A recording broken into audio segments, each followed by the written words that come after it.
우리에게 주시는 하나님의 말씀은 시편 92편 12절입니다. 시편 92편 12절부터 15절까지 함께 봉독합니다. 의인은 종려나무같이 번성하며 레바논의 백향목같이 성장하리로다. 이는 여호와의 집에 심겼으며 우리의 하나님의 뜰 안에서 번성하리로다. 그는 늙어도 여전히 결실하며 진액이 풍족하고 빛이 충청하니 여호와의 정직하신가 나의 바위 되신가 그에게는 불의가 없음이 선포되리로다. 로마서 3장 10절에 의인은 없나니 하나도 없으며 라고 했습니다.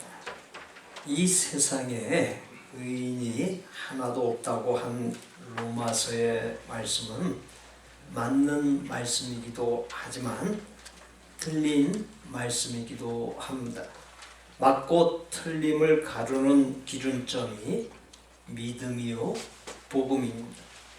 창세기 15장 6절에 아브라함이 여호와를 믿으니 여호와께서 이를 그의 의로 여기시고, 로마서 1장 17절에 복음에는 하나님의 의가 나타나서 믿음으로 믿음에 이르게 하나니 기록된 바 오직 의인은 믿음으로 말미암아 살리라 함과 같으니라 했습니다. 하나님을 믿지 아니하거나 복음을 받아들이지 않을 때 의인이 아니고, 하나님을 믿거나 복음을 받아들일 때 의인이 된다는 말씀입니다. 하나님께서는 의인이 없던 인간 역사에 하나님을 믿는 믿음과 구원의 복된 소식이 담긴 복음을 주심으로 이 세상에 의인이 넘치게 하셨습니다. 새삼스럽지만 죄인을 의인되게 하는 복음이 말하고자 하는 바는 하나님의 독생자이신 예수 그리스도께서 십자가에서 죽으심으로 우리의 죄값을 치르셨다. 십자가에서 흘린 예수님의 피로써 우리의 죄를 사해 주셨다. 예수님의 피로써 우리를 새 생명으로 지으셔서 새 삶을 살게 해 주셨다라고 하는 사실들입니다. 그와 같은 복음을 받아들여 믿을 때 의인이 됩니다. 그것은 하나님께서 정하신 방식입니다. 우리는 그 복음을 받아 믿기만 하면 됩니다. 그러한 의인이 되는 것은 구원받은 거듭남과 함께 수반되는 결과입니다. 그러나 구원에 수반되는 의인이 되는 것은 시작이지 끝이 아니란 사실입니다. 난생 처음 백화점에 가본 시골 할아버지가 엘리베이터 앞에서 신기한 듯 이것저것 구경을 하고 있었습니다. 마침 엘리베이터 문이 열리고 할머니 한 분이 엘리베이터 안으로 들어갔습니다. 그리고 잠시 후에 그 문이 다시금 열리더니 예쁜 아가씨가 내렸습니다. 할아버지는 너무나 놀랐습니다. 그리고 옆에 있던 손자의 손을 잡고 막 뛰기 시작했습니다. 할아버지, 왜 그러세요? 니네 할머니도 저 기계 속에 넣었다가 그 집어내야 되겠다, 그렇게 말을 하더랍니다. 하나의 풍자로 드린 이야기입니다. 우리는 엘리베이터가 아닌 교회에 들어갔다 나오는 사람들. 교회는 죄로 죽을 인생이 예수님을 구원자로 믿고 따르는 사람들의 모임, 공동체입니다. 교회의 일원인 우리는 교회에 드나들면서 아름다운 변화를 이룰 수 있어야 합니다. 우리가 구원받을 때 하나님께로부터 의인으로 인정되면서 우리 삶에 있게 되는 변화가 있습니다. 제사함 받고 거듭난 새 생명으로서의 삶이 시작되었다라고 하는 변화, 의인으로서의 삶이 시작되었다는 변화입니다. 주어진 본문은 의인은 종려나무같이 번성하며 레바논의 백향목같이 성장하리로다 했습니다. 또한 늙어도 여전히 결실하며 진액이 풍족하고 빛이 청청하다 했습니다. 이를 달리 표현하면 종려나무같이 번성하며 레바논의 백향목같이 성장하기 위해 또한 늙어도 여전히 결실하며 진액이 풍족하고 빛이 청청하기 위해 구원받으면서 시작된 의인으로서의 삶을 그것을 잘 이루어갈 수 있어야 한다는 것입니다. 주어진 본문은 의인에게 크고 놀라운 복을 약속하고 있습니다. 의인하면 일체 허물과 죄가 없는 완전한 인간을 떠올릴 수 있을 겁니다. 그러나 구원받은 사람일지라도 오고 가는 인간 역사에 그러나 완전한 인간은 단 한 명도 있을 수 없습니다. 그것은 불가능합니다. 그렇다고 한다면 하나님께서 인정하시는 의인, 성경에서 말하는 의인이란 어떤 사람을 가리키겠습니까? 그 의인이란 본향의 하나님 나라에 이르기까지 부단히 쉼없이 아름답게 변화되어 가는 사람을 가리킵니다. 그와 같은 의인을 본문 13절에서 여호와의 집에 심겨진 사람으로 표현했습니다. 어디에 심겨졌느냐가 인생을 좌우합니다. 시편 84편 1절 후반부에서 2절 그리고 10절에 주의 장막이 어찌 그리 사랑스러운지요. 내 영혼이 여호와의 긍정을 사모하여 쇠약하며 주의 궁정에서의 한날이 다른 곳에서의 첫날보다 나은즉 악인의 장막에 사는 것보다 내 하나님의 성전 움직이로 있는 것이 좋사오니 라고 했습니다.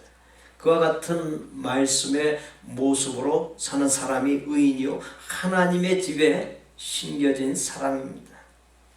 이미 말씀드렸듯이 성경에서 말하는 의인이란 모든 면에서 완벽한 사람을 가리키는 것이 아닙니다.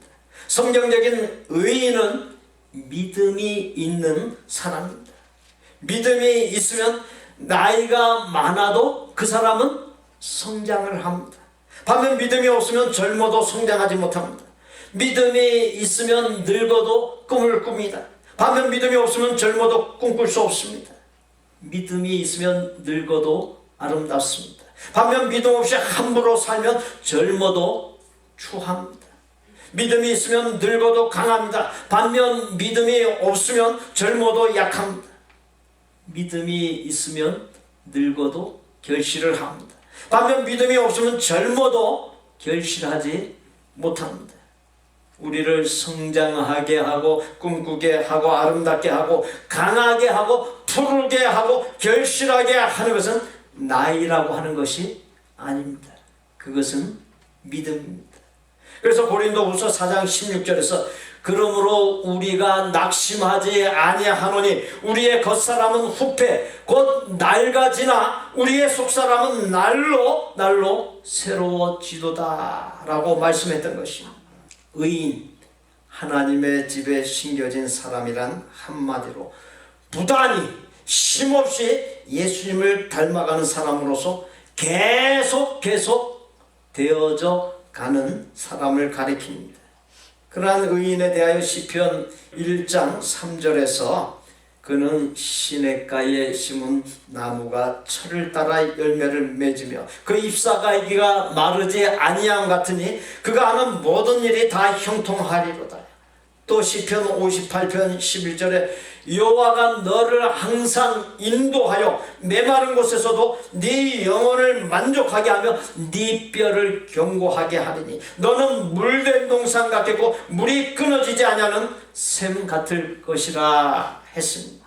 한마디로 하나님을 믿는 의인에게 최고로 복된 삶을 사는 인생이 되도록 하나님께서 책임져 주신다는 것입니다. 본문은 의인 하나님의 집에 심겨진 사람의 삶의 결과를 구체적으로 종려나무에 비유하고 있습니다. 식물학에서 종려나무 곧 팜추리는 불사조를 뜻하는 파닉스라고 하는 이름이 붙어 있습니다.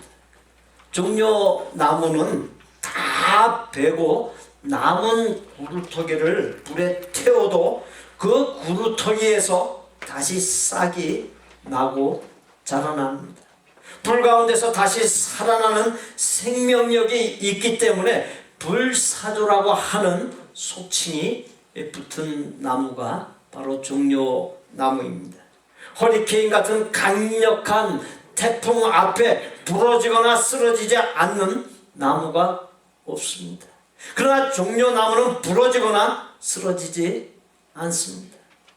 일시적으로 구부러졌다가 다시금 꼿꼿하게 원상복귀됩니다. 오히려 태풍이 불어 줄기가 구부러질 때 그 뿌리가 더 강해집니다. 잠언 24장 16절에 대저 의인은 7번 넘어질지라도 다시 일어나려니와 했습니다. 의인, 하나님의 집에 심겨진 사람은 그 어떤 어려운 상황에서도 일어서는 회복의 은혜, 역전의 은혜 속에 살게 된다는 사실을 말해주고 있습니다. 인생은 고난의 금요일로 끝나지 않습니다. 침묵이라고 하는 터널을 지나 부활의 새 아침을 맞이합니다. 오늘 우리는 순환의 금요일 인생이 아닌 부활의 주일 아침 인생을 살 수 있습니다. 우리는 불사조라고 불리는 종려나무처럼 잠시 옆으로 구부러졌다가 다시 일어나는 승리자로 살 수 있습니다. 의인이요 하나님의 집에 심겨진 삶을 사는 우리에게는 예수님께서 주시는 부활의 능력이 작용하기 때문입니다. 다하라 요네코라고 하는 일본 여성이 있습니다. 그녀가 고등학교 시절에 어머니를 질병으로 잃었습니다. 어머니의 과잉보호 속에서 자란 요네코는 시리에 빠진 나머지 스스로 목숨을 끊으려고 달려오는 기차에 몸을 내던졌습니다. 그 결과 두 다리와 왼팔이 잘리고 오른팔만 남았습니다. 그것도 손가락 2개는 사라지고 없었습니다. 너무 절망적인 모습으로 살아남은 것입니다. 죽음마저 자기 뜻대로 되지 않고 보니 극도의 절망감 속에서 몸부림치는 나날이 계속되었습니다. 그러던 어느 날 목사를 지망하는 한 신학생이 병원으로 신방을 왔습니다. 그 청년은 여러 번에 걸쳐 요네코에게 간절한 마음으로 복음을 전했습니다. 놀랍게도 요네코는 병상에서 복음을 접하고 구원을 받았습니다. 얼마 지나지 않아 복음을 전했던 청년이 요네코에게 청혼을 했습니다. 요네코는 자신의 처지를 생각하며 많이 망설였습니다. 그래서 서로 기도해 보기로 했습니다. 두 사람이 얼마 동안 기도를 하고 다시 만났을 때 하나님으로부터 응답받은 것이 무엇인가를 내놓고 이야기했습니다. 그런데 놀랍게도 두 사람이 받은 응답이 같았습니다. 그것은 다름 아닌 마태복음 18장 19절 말씀이었습니다. 너희 중에 두 사람이 땅에서 합심하여 무엇이든지 구하면 하늘에 계신 내 아버지께서 그들을 위하여 이루게 하시리라. 두 사람이 마음을 합하여 기도할 때 기적을 창조할 수 있다는 것이 주님의 응답이었습니다. 두 사람은 드디어 결혼을 했습니다. 세인의 이목을 집중시켰던 그들은 두 자녀를 낳았고 육신의 장애가 없는 사람들보다 더 행복하게 살고 있습니다. 그들은 교회를 개척했고 세계 여러 곳을 다니면서 간증하며 복음을 전하고 있습니다. 요네코 여사가 쓴 책이 있습니다. 산다는 것이 황홀하다라고 하는 제목의 책입니다. 자신의 삶을 기록해 놓은 책입니다. 어떻게 그렇게 황홀하고 아름다운 삶과 고백이 가능했던 것입니까? 그것은 다름 아닌 예수 그리스도를 삶에 모셔들여 하나님의 집에 심겨진 사람이 되고 하나님의 은혜를 깨닫고 믿음의 사람이 되었기 때문입니다. 종려나무는 열매를 맺기 시작하면 하나의 나무에서 작게는 100kg에서 많게는 250kg의 엄청난 열매를 맺습니다. 보통 수명이 100년 정도인데 수명이 다할 때까지 나무 하나에서 약 30톤의 열매가 맺힙니다. 그러한 종려나무는 번성의 상징입니다. 먹을 것을 구하기 힘든 사막에서 풍성한 먹거리를 제공해 줍니다. 예수님을 모셔드려 하나님의 집에 심겨진 사람이 되고 예수님과 함께 살고 하나님의 은혜 속에서 살게 될 때 우리의 삶이 예수님의 부활의 권능으로 넘치게 되고 부족함 없는 사람이 됩니다. 자신 없는 삶이 용기 있는 삶으로 바뀝니다. 좌절의 삶이 소망의 삶으로 바뀝니다. 실패의 삶이 성공의 삶으로 바뀝니다. 연약한 삶이 강한 삶으로 바뀌게 됩니다. 사막 같은 이 세상에서 부족함 없게 해주십니다. 인생의 모든 풍파, 어려움을 오히려 승리에 이르게 하는 동력이 되게 하고 본향 하나님 나라로 나아가게 하는 동력이 되게 해줍니다. 종려나무는 웬만해서는 죽지 않는데 의외로 아주 쉽게 죽이는 방법이 있습니다. 종려나무 가지의 중앙 상층부에 하늘을 향해 직선으로 뻗어 있는 그 가지를 꺾어버리면 한순간에 죽습니다. 그것은 일종의 생장점 역할을 하는 곳이기 때문입니다. 로마서 1장 17절에 복음에는 하나님의 의가 나타나서 믿음으로 믿음에 이르게 하나니 기록된 바 오직 의인은 믿음으로 말미암아 살리라 함과 같으리라 했습니다. 의인, 하나님의 집에 심겨진 사람은 믿음으로 사는 사람입니다. 유대인들의 머리에 쓰는 동그란 모자인 키파는 하나님을 머리 위에 모시고 산다, 믿음으로 산다는 고백이 담겨 있습니다. 그 키파라는 모자는 종려나무에서 유래된 것입니다. 그렇습니다. 의인이요 하나님의 집에 심겨진 사람에게 하나님께로 향한 믿음, 그 믿음이 없으면 끝장나는 거예요. 그 믿음이 없으면 죽고 마는 것입니다.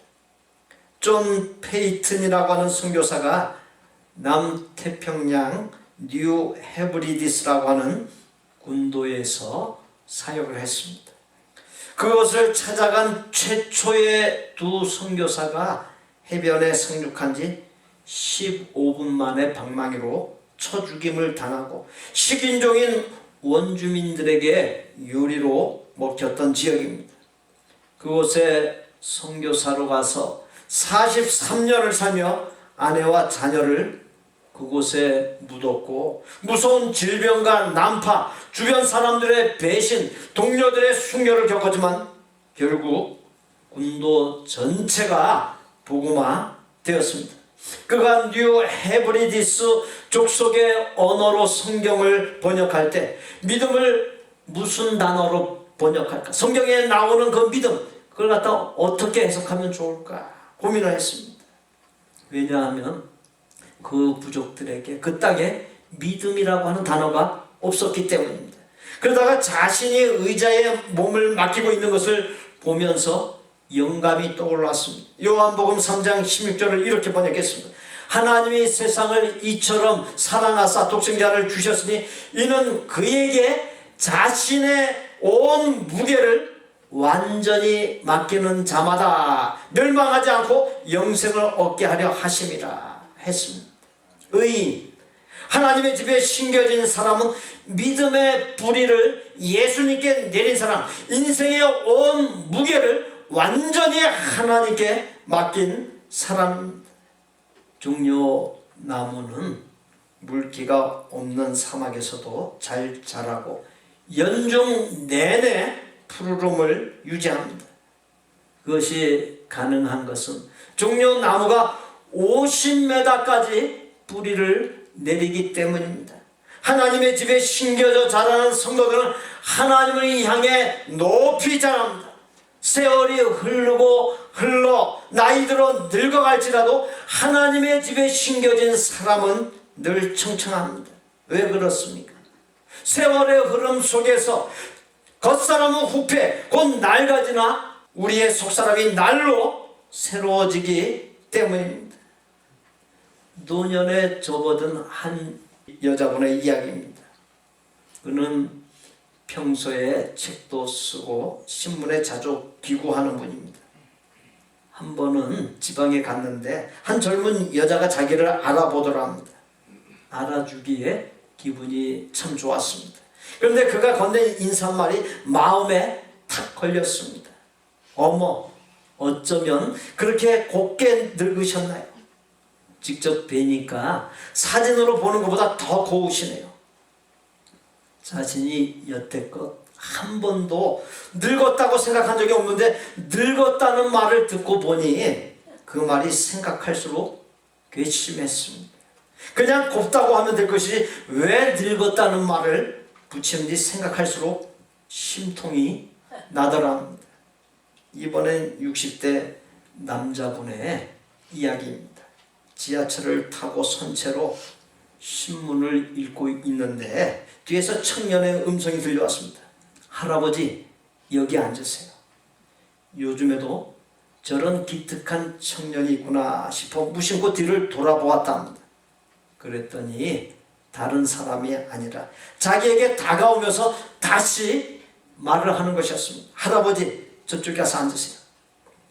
자기가 늙었다고 생각하지 않다가 그 말을 듣고는 기분이 영 나빴습니다. 그래서 속으로 야! 왜 내가 할아버지냐 하면서 고개를 휙 돌리고 못 들은 척 했다는 것입니다. 우스갯소리 같지만 사실은 우리 모두에게 공감되는 이야기들입니다. 고령화 사회가 되면서 연령이 높아지는 반면 사람들은 나이 드는 것을 부정하고 싶어합니다. 그러나 분명히 나이는 들어갑니다. 또한 나이가 들면서 이런저런 변화들이 생기게 됩니다. 건강에 문제가 생기고 사랑하는 사람과 헤어지는 아픔도 생기고 예기치 못한 어려움도 생기고 그런 과정들을 겪으면서 세월의 무게에 짓눌려 세파의 무게에 짓눌려 살다가 인생을 마치게 됩니다. 그러나 성경은 나이가 들어도 세월이 흐르면서 어떤 일이 생겨도 항상 승리할 수 있는 길이 있다고 말씀합니다. 항상 청년의 모습처럼 청청한 인생이 있다고 말씀합니다. 그것은 그 하나님을 경외하는 신앙 인생입니다. 그런 인생은 생물학적인 나이를 초월합니다. 물론 우리가 육체를 가지고 있기에 100% 초월한다고 말할 수야 없지만 인생의 어느 시기든 나이가 적든 많든 활기차게 기쁨으로 승리할 수 있습니다. 성경은 그처럼 영원한 청춘을 우리에게 말씀해주고 있습니다. 우리가 소원하는 인생의 모습입니다. 주어진 성경 본문이 그와 같은 인생을 소개해 줍니다. 이 자리에 우리를 향해 하나님의 집에 심겨진 종려나무와 레바논의 백향목까지 늙어도 결실하며 진액이 풍족하고 빛이 청청하여 라고 말씀하고 있습니다. 종려나무 열매는 먹거리가 부족한 사막의 사람들에게 훌륭한 탄수화물 공급원입니다. 그래서 생명나무라고 하는 별명이 붙어 있습니다. 종려나무는 목재로 쓰이고 잎과 줄기는 섬유질이어서 실로 쓰이고 또 로프, 바구니 등을 만드는 데 쓰입니다. 더는 열매를 맺지 못하는 늙은 종려나무에서는 수액을 짜내어서 화장품, 술을 만드는 데 쓰이고 마지막에 가서는 땔감으로 쓰입니다.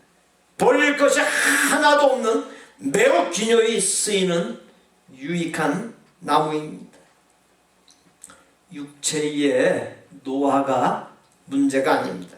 나이가 든다는 것은 무조건 추하고 약하고 나쁜 것이 아닙니다. 신앙의 노화가 문제입니다. 갈렙은 85세가 되었어도 젊었을 때나 지금이나 내 일반이라 말하였고 이 산지를 내게 주시옵소서라고 외치며 하나님께 쓰임받는 삶을 살았습니다. 우리 교회의 나이 드신 성도들의 모습이 바로 갈렙의 모습과 같습니다. 하나님의 집인 복된 교회에 심겨져 젊은 사람 못지않게 오히려 젊은 사람을 능가하면서 얼마나 귀하게 쓰임받고 있습니까?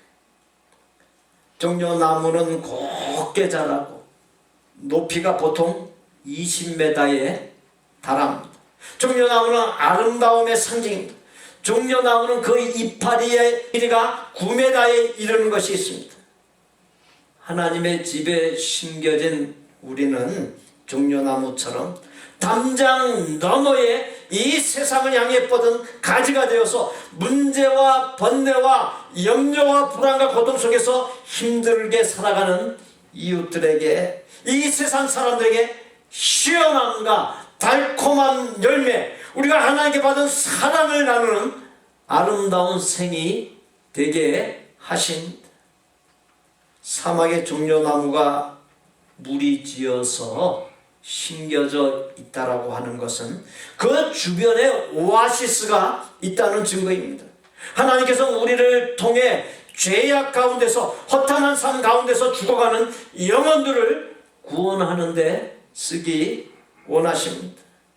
사랑하는 성도 여러분, 오늘 주신 말씀처럼 이 자리에 우리가 하나님의 집에 심겨진 사람이요 의인이라고 하는 정체성을 분명히 인식하고 그와 같은 정체성을 본향 하나님 나라에 이르기까지 쉼없이 이루어가는 가운데 종려나무처럼 부족함 없고 종려나무처럼 하나님과 이 세상에 없어서는 안 될 존재가 되고 이 세상에서 우리의 삶이 다할 때까지 언제든지 하나님께 기묘히 쓰임받는 최고로 복된 생이 되시기를 예수님의 이름으로 축복합니다.